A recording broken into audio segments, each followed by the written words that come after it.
Well, each Stanley Cup is equally unique, but I think what we went through this time around, and how many games we played, and how many Game 7s we played, and how many times our backs were against the wall, really shows our true character. The Sharks are eliminated after leading 3-0. They become the 4th team ever in NHL history to be down 3-0, and they win it. They did so many things that have never been done before in 2014. The Game 7s on the road, the trailing by 2 goals in so many games, and they were almost put on the brink time after time. On the spot in a Game 7 again. If you realize 7 times in the playoffs, if the Kings lose the game, they're done. 4 times against San Jose, 2 times against Anaheim, 1 time against Chicago. Martinez with a shot, tipped, score! Remarkable! Incredible! Unbelievable! It'll be difficult for all that to happen again in 1 year. I mean, there's pieces that'll get broke individually, but it's very rare that would happen again. It speaks volumes to the core or the leaders on that team to be able to pull in that direction from all the different adversities they could face during the playoffs. Save is made by Lundqvist, who was trickling behind him. How that puck does not propel forward, it's unbelievable. After Game 4, we had to fly back from New York.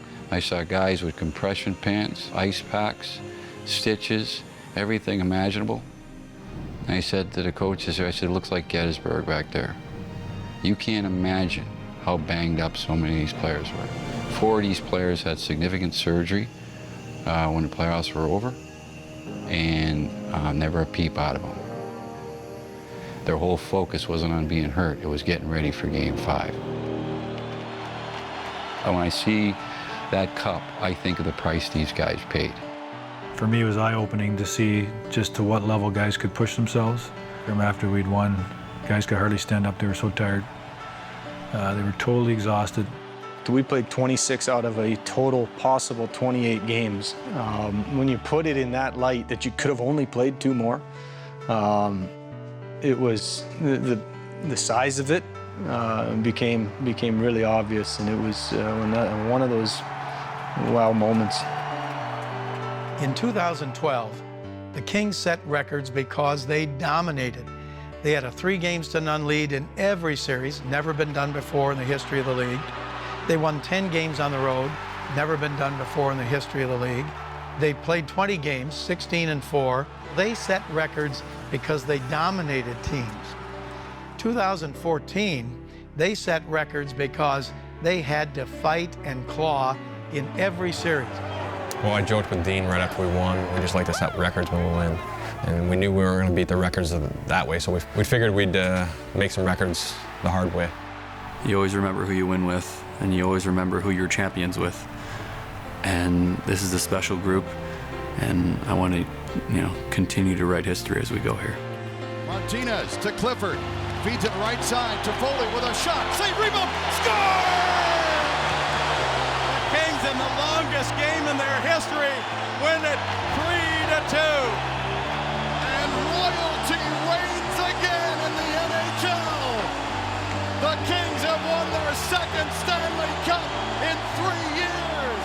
This time around, honestly, felt more special to me because of the path that we had to go down, the teams that we played, the ups and downs, the adversity, coming back from within series, coming back from within games.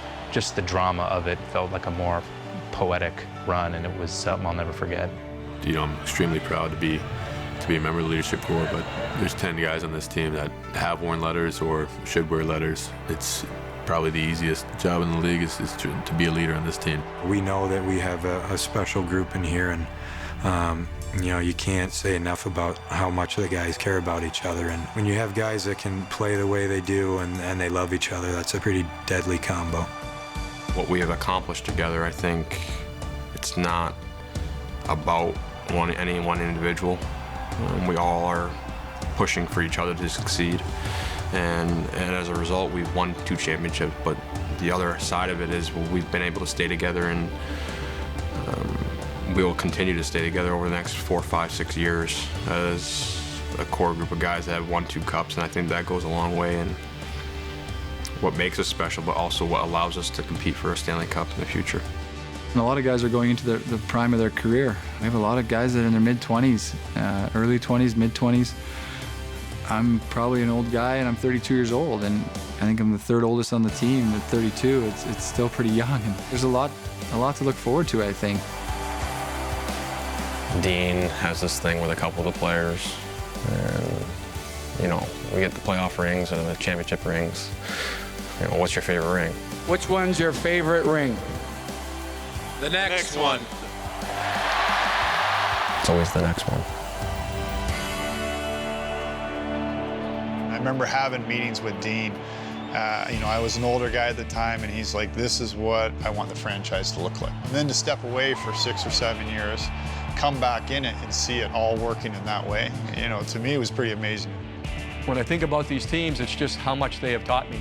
I just wish I could have been around this group of guys. And I'm talking, you know, right from the top, and Dean and how he sets the tone, and you got Daryl Sutter, a coach that knows Dean, and how Daryl sets the tone and atmosphere on a game day.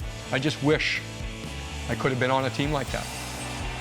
It's a testament to how the team was built by management.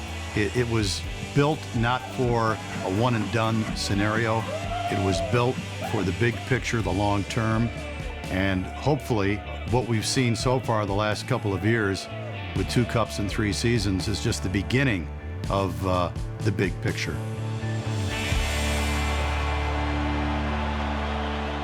I think years from now, looking back to the first 2 cups in LA, this was a turning point in the Kings organization. Well, I don't think we're done yet. We have such a strong core in our locker room, and a lot of people say, well, you know, they won't want it as much. They had it twice. Well, I couldn't disagree more. I mean, I think it makes you hungrier, and I think that guys want to continue to do this. The more you win, the more you want to win, and that goes a long way in our future. You know, I'm not setting records. I'm not scoring 500 goals. My career will be viewed in how we do as an organization, not only the last 2 championships, but what we do in the next 5. At the end of the day, it's trying to figure out a way to get my name on there a 3rd time. To have your name on that is something that, you know, no one can ever take away from you, and, you know, eventually it's something that you can show your kids, your grandkids someday that, you know, my name's on there twice. When you see your players doing that, they're motivating us now. Generally, it's always been coaches and management motivating its players. Well, when you see something like that, and you're a scout or you're a coach or you're a general manager, and you're not motivated to work harder, then you got something wrong with you. And you talk about the evolution of a franchise. It's pretty special when those 20 guys now motivate me. And that's what I'll remember most about this cup. And that's my Stanley Cup moment. Loyalty reigns again in the National Hockey League. For the 2nd time in 3 years, the Los Angeles Kings have ascended to the throne. The Kings are the 2014 Stanley Cup champions.